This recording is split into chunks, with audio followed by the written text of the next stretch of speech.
Cases of the coronavirus are on the rise across the country and right here in the tri-state. In fact, several restaurants and bars have now closed again because someone there tested positive for the virus. So why are infections going up, and what can we do to protect ourselves? Earlier this week, I talked with ABC News Chief Medical Correspondent Dr. Jennifer Ashton to find out. Dr. Jennifer Ashton, thanks for joining us tonight. Let's start off by talking about where we stand right now. In several states, the number of coronavirus cases is going up, and Dr. Anthony Fauci says we're still knee-deep in the first wave. It's hard to believe we're still in the first wave. Is all of this because of the reopening process that took place across the country? Well, I don't think anyone knows for sure. Remember, we're only months into this pandemic, only 6 months into our relationship this virus, and we've never been in this situation before. A lot of this assessment based on statistics and numbers and analytics will be made in retrospect after it's in the rearview mirror and we're moving on in time. But I think certainly the factors that are involved are not just the reopening and social behaviors, but it's also this virus that has been shown to be highly transmissible. And as we learn more and more about it, it becomes more elusive, more challenging to contain in the traditional ways that infectious disease specialists normally try to contain an outbreak like this. Sure. Well, let's talk about the death rate. The number of cases is going up in some areas, but some say that the number of deaths from that virus is actually going down. Is that true? Well, I think right now it is. We have to remember two things. Number one, deaths always lag well behind hospitalizations, which lag behind confirmed cases.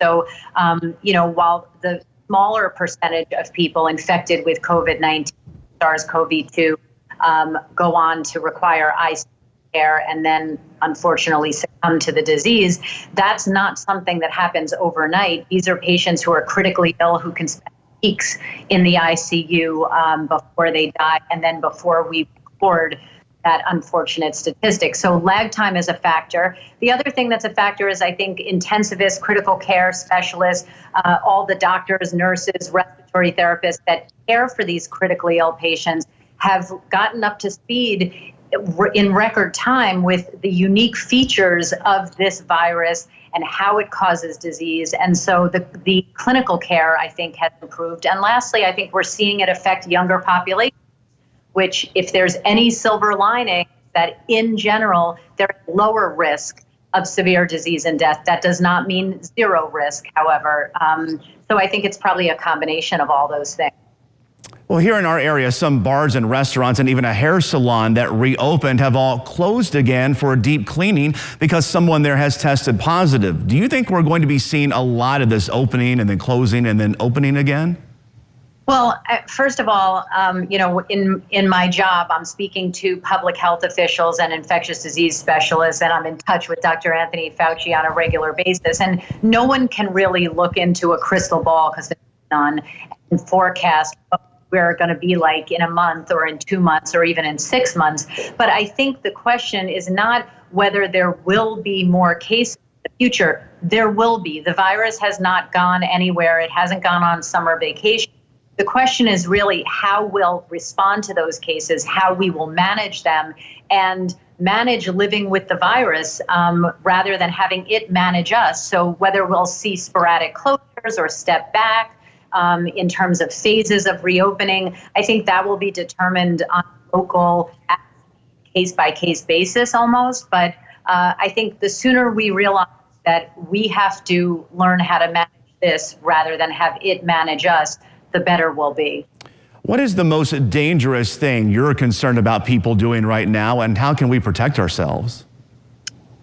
Well, I think by far the most dangerous thing is to not heed those 3 very important steps of hand hygiene, keeping at least 6 feet apart or distancing from large groups or crowded areas, and wearing a mask or face covering. That's new for us. That's new science. That's new evolving data that suggests how important it can be in slowing the spread of this virus.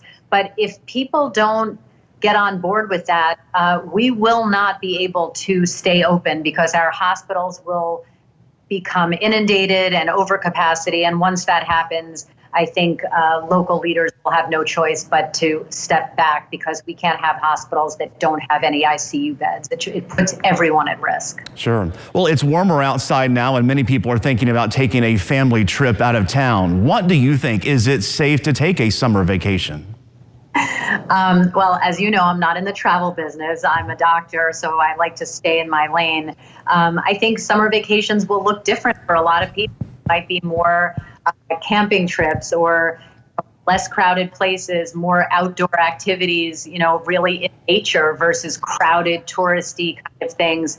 But people have to, weigh their own risk and identify their own situation, their own personal factors, and then decide for themselves. But I think that people wish it looked like last summer, but unfortunately, that's not our reality at this point. Right. And one of the big unknowns right now is school. Districts all across the country are trying to decide right now how to handle the next school year.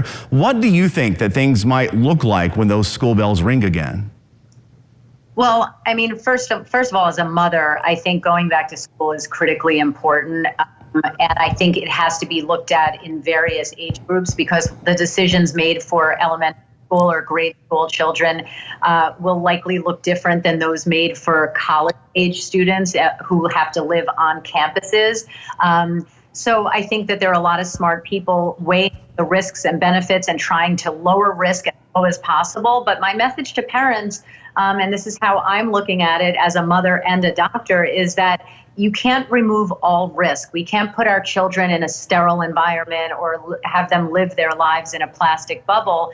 But we have to understand that this virus, while it doesn't particularly affect with severity the pediatric population or age group, they can come home and spread it to parents, grandparents, relatives who have a slew of underlying medical conditions who could be at serious risk. So it's not just about the students, but the faculty, the staff, the people that are touched by this in kind of a ripple effect. And I think, again, just like you asked me earlier, it's not a matter of if there will be cases, it's a matter of when, how many, and how the school environment will respond to that. And I think having a plan in place will be the key to that. Well, Dr. Ashton, we ask our viewers to send us questions that they have for you. And the number one question we got is, are there any vitamins or supplements that you would recommend that we take to help prevent us from getting sick? Well, it sounds like your viewers know that I also have a degree in nutrition, which I got in the last 5 years because I felt so it's really not taught in medical school. But nutrition is very important. Right now, there are clinical trials looking certain supplements like vitamin D, zinc, vitamin C, in reducing the risk of getting sick with COVID-19. There are no official recommendations for that. And when you talk about supplements, more is not better. There can definitely be harms with too many of any kind of supplement. So for right now, the recommendation is to eat as well as you can. If you think you have a deficiency in a vitamin, let's say vitamin D3, which is known to affect the immune system and in particular have an association with respiratory viral infections, get your blood tested to find out what your level is. And then the recommendation for the average American for vitamin D3 is no more than 4,000 units a day.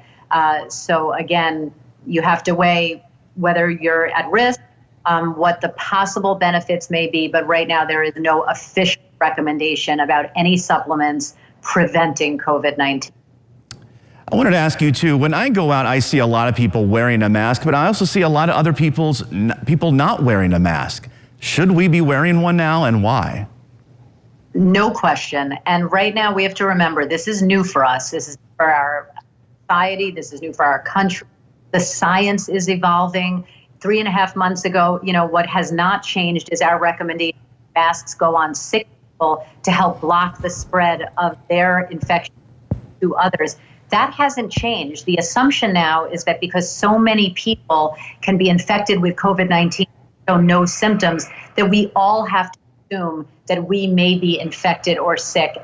Doing that service as a social responsibility for others is one of the only things we can do right now. So everyone has evolved their thinking on this. We have to maintain the ability to adapt and pivot and respond accordingly, especially when we're facing a public health crisis like this. Sure. Is there a lot we still need to learn about this virus? Absolutely, there is. I mean, we have to remember some people study a particular virus for 50 or 60 years and don't even come close to learning everything there is to know about that virus. Anyone, any scientist, any PhD, any MD who has dedicated their life to studying infectious diseases could tell you that.